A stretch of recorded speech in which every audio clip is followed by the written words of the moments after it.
the Blue Moons or the Shock Tops.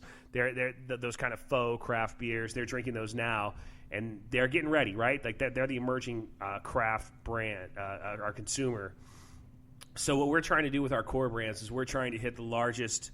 We're trying to get every one of those groups to like the beer, and that's that's what we're trying to do. Now you do that, but the key to that is doing it in a way that's not boring, in a way that's not played out or cliche, and then doing that in a way that's true to your values, because we did not create this cute little brewery to go exploit a hot market, right? Like, correct. JDUB'S is blood, sweat, and tears. I mean, this was everything. This was a small business at its definition, at its core, was JDUB'S. So definitely not your rich guy investor looking to make a buck. I mean, we were working our ass off. We slaved. We don't need to get into that just now, or maybe at some point we will. But we'll touch that on another day. Yeah. So the point is that trying to get as many of the beer consumer as possible while still staying true to your values and your own soul, and for us at JDUB'S, obviously, even part of why we're doing this is authenticity, right? It's doing what we want to do and what we feel like doing and what we think works for us at JDUB'S, and starting from the inside out, and the inside is our soul, and working out from there as a business and to the product that we put in front of people. So product differentiation, right? That's a big one. How do you stand out amongst the 4,000 plus, who knows? I've heard crazy statistics about how many are opening up in Tampa, not even an hour away. There are craft breweries right now that I've never heard of. And it's not because I'm aloof or we're not better than them. It's just that there's just so many craft breweries opening right now, right? It's every day. It's actually really funny that you mentioned that, because last night I happened to jump online and I noticed something about 4 or 5 that I've never heard of. Right. I went and looked at this beer map of Florida because I just wanted to see who was on it, who was where, and I was like, how are there so many breweries that I've never even heard of? Most of them say, coming soon, so maybe they're not open yet, but they have that location. They're doing their build-outs. But definitely surprised me. Right. So there's so how do you how do you get the most amount of beer drinkers in every category, if you will, while at the same time not being cliche, not being played out, and staying true to your soul? So we do that even stylistically, right? So like a fruit-flavored wheat beer. Well, that's about as popular right now as it gets, right? So from a business perspective, sure, it makes sense to do a fruit-flavored wheat. I will also say that our distributors in particular have been beating me up since we opened to do a fruit-flavored wheat beer. Now, and you know this, BK, there are guys doing great fruit-flavored wheat beers, so I will never touch that category, right? Like if it's a blueberry IPA, we'll say, Fatheads has got that Bumbleberry, which is a delicious beer. They do phenomenal with that. And because there's a guy, there's a brewery already doing it, JDUB'S isn't going to do it for that specific reason. It makes sense. Exactly. So the truth is about Passion Wheat, we wanted it to be, I wanted it to be an orange wheat. I mean, if that's what my heart told me, wanted to be that beer. Now, here's the catch with an orange wheat. One, a lot of guys are doing an orange wheat. Okay, it's out there. Okay, there's a lot of people doing it, so that's why JDUB'S will not do it, or that's part of the reason why JDUB'S will not do it, if not the only reason. And also, too, St. Pete Brewing Company in St. Petersburg. The owner is a good friend of mine, the head brewer / owner, John and Tom Williams. These guys are good friends of ours. We did a collaboration with them. They're great guys, and they do an orange wheat called Orange Wheat. So for me, it was I don't want to look as if I'm competing with them. And heaven forbid we take any of their and I'm not presuming that they would, but I don't want to compete with them necessarily, right? I want them to. They've been doing that for a while and they've earned it, and I want them to enjoy any success that they have with that category. So so orange wheat is out now. What do we do? Still wanting to do a fruit flavored wheat beer, so we came up with. I really liked the passion fruit. I really liked the mango, but. We combined them both, and as far as I know, there's nobody else doing a passion fruit and mango flavored wheat beer. As far as I know, there could be. Don't get me wrong. I don't want someone to call me up and say, hey. I'm sure somewhere, especially around here, there might be somebody. I want to say that I did see a mango wheat Maybe from MIA or Miami Shark Brewing. Bait. Shark Bait. Shark yeah. Bait is oh god, I don't want to sound like a jerk. So I'm just really on top. I want to say it's Miami Brewing that does Shark Bait. Yeah. It's Miami Brewing. Okay. Miami Brewing Company does Shark Bait. It's really good beer. If I'm wrong, don't sue me, folks. But I think that's the one. If I'm wrong, you can definitely give me crap for it later. I don't mind. I like beer a lot. I've been to a lot of breweries. I enjoy it, but I don't remember them all. Nobody can remember them all, right? Right. Well, so there are a handful of yeah. dudes, So that's what we did. Now, and part of that's the Passion Wheat, right? And that's available in draft and cans. And you touched on it earlier. So we were canning 2 beers in 2015 and 2014 when we opened. We opened right at the beginning of 2014. We've been canning 2 beers, and of course, we started with our Up Top IPA. Up Top IPA was our number 1. It was our draft beer. And then it came into cans. Now, we went the full gamut with the canning line. So initially we had a contract canner. I guess that's the term. But we had a mobile canning line come in. He would fill hook up to our tanks, and he would fill Up Top in cans. Now, I thought it was important at the time in 2014 in particular. I felt like there was a lot of shelf space. So what was important to me was to get on the shelves as quick as possible and have that other outlet to get into consumers' hands was in cans, in packaged.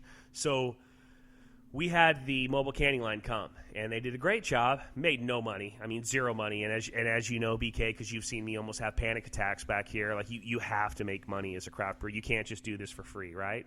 So we had the mobile canning line, and then we got our own 3-head semi-automatic canning line. Well, that was fine, and it was all good, but we really outgrew that thing in about a month. But what that did allow us to do was to go away from the mobile canning line, use our own in-house canning line, which was the same actual canning line that the mobile canner was using, and start our next package, which was poolside. So we had Up Top IPA, and we had poolside Kolsch. And that canning line that we had, that 3-head semi-automatic canning line, lasted us through our first 2 years. Now, in 2016, as you know, we went into the brew hub. So what is the brew hub? The brew hub is, and hopefully the owner, Tim Schoen, I'll be able to have him on this podcast at some point. But with the brew hub, basically it's not contract brewing. And different people have their own feelings and ideas and opinions on contract brewing, but that's not what the brew hub is. The brew hub is essentially it's a $25 million facility that us craft brewers get to use and brew our beers on. Now, I'm not going to say that we're brewing, tending to the beer for the 2 weeks that it takes ish to get that beer out. They have their own staff that does that, but we are there every step of the way. We are there when they brew the beer. Our head brewer, Matt Tucker, a great head brewer, is there on the day of brewing. They have a lab there that is bigger than our tap room, which doesn't say a lot, but it does. But it's probably a 1,200 square foot lab. They got all the bells and whistles that we could never afford. But the point is that our Up Top IPA, our beers that are canned there, go through this lab and meet specific criteria that's in line with our own beer that we make here at the brewery. So we still have control of this beer. We are still making sure that this beer is adhering to its true style. So now we're in the brew hub, which has allowed us, and I got rid of that 3-head canning line. Thank God. I could have kicked that thing, right? I think Jillian just. Oh, Sheila. Was his name? I named her. It was me that named her Sheila. I don't know what it was. I thought it was. Wasn't it Kanye Twitty? It was Kanye, but then Sheila. She just became like that girlfriend that just didn't stop. You couldn't make her happy no matter what. Or she wouldn't stop. Yeah, or she wouldn't start. She can't start, won't start. She'd get angry and then she'd stop. I couldn't stand that thing. And then we'd have to go an hour or two without. Yeah, so we got rid of that thing. Lots of downtime. Tom and John at St. Pete, they were lots of downtime on JDUB'S dime, right? Which we don't have a lot of dimes. we're still borrowing a lot of dimes. The dimes is few. They come in. They go out faster than they come in. But so we were able to get rid of that canning line and sell it to St. Pete Brewing Company. Could have kicked it on the way out, and now all of our canning. In 2016, all of our canning is going out at Brew Hub, so it allowed us to come out with 3 more core brands, right? In cans and packaged. My question to you is: so Brew Hub did play a role basically in you being able to come out with more core brands. Correct. Okay. Yeah, that's exactly what. Not that you didn't want to anyways, but they right. having that facility to brew at and take care of that canning for you and do a little more production so you guys can focus on some crazier stuff, for your tap room and for smaller releases. Right. Okay. So with the Passion Wheat now is in cans, going out of Brew Hub, but also here at the brewery. And again, we're involved in that every step of the way at the Brew Hub. That's great. That's great that that Matt's able to still be a part of that whole process. Yeah. It's really cool. Right. So now again, I don't know if we're drifting that, what's happening, or I guess we are in that section, but yeah, so we got the Passion Wheat coming out. It's doing a phenomenal job for us, to be honest. Kind of like Poolside, we didn't really see it being what it is. Poolside was this unsexy style. But the can is so sexy. The Poolside can? Yes, on the beach, sitting at Lido or on Siesta. And that's many pictures that have been taken of that can sitting there on the beach. Absolutely. And that's a funny thing. A friend of mine works at a local alcohol distributor here in Sarasota, Spirit Store.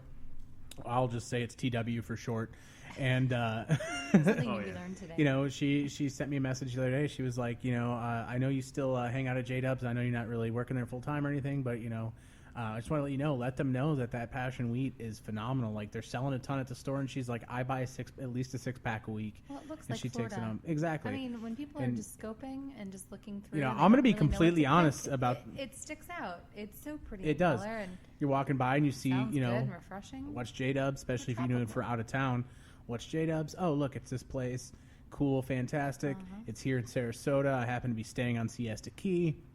Let me give it a try.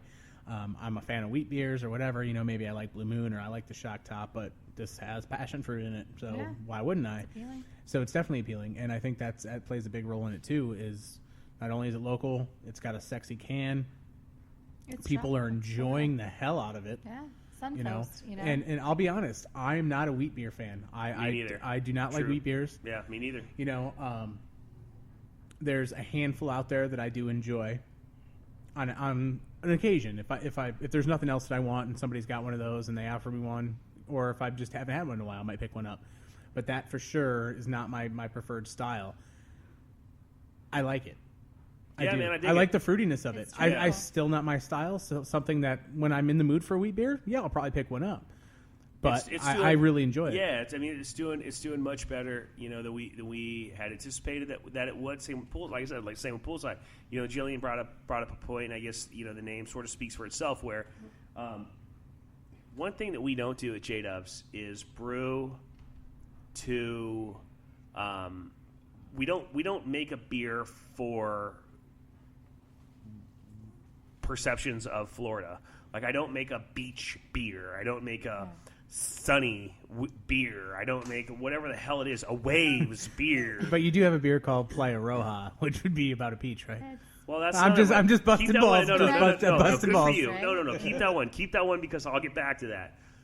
With Poolside, we absolutely fell into that one. We were, our former head brewer Tommy Harris, whom we love and still great friends with. Tommy loved making the Kolsch style, and we were talking about our second core brand after Up Top IPA. And Tommy liked making that Kolsch, and he had made not obviously not the same one Poolside, but he made a Kolsch, a lemon peppercorn.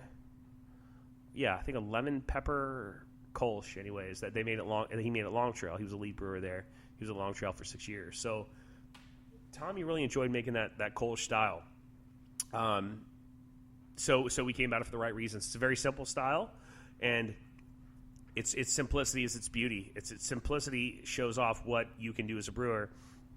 There are no big flavor profiles to hide behind, right? So, if you screw something up with the Kolsch style, there's nothing to hide behind. If you screw something up, it is obvious to everybody, and you just can't get around it. So it's a way for our one. It's not sexy, which is why we like it. It's just doing something different. The other is that it's if you make it well, it shows off what you can do. It shows off your muscles, so to speak, as a brewer. which are, our brewers do like doing that. Any brewer does. I think, you're a tradesman. You want to be able to kind of show your stuff. And then we were literally sitting around after already committing to that style. We were sitting around talking about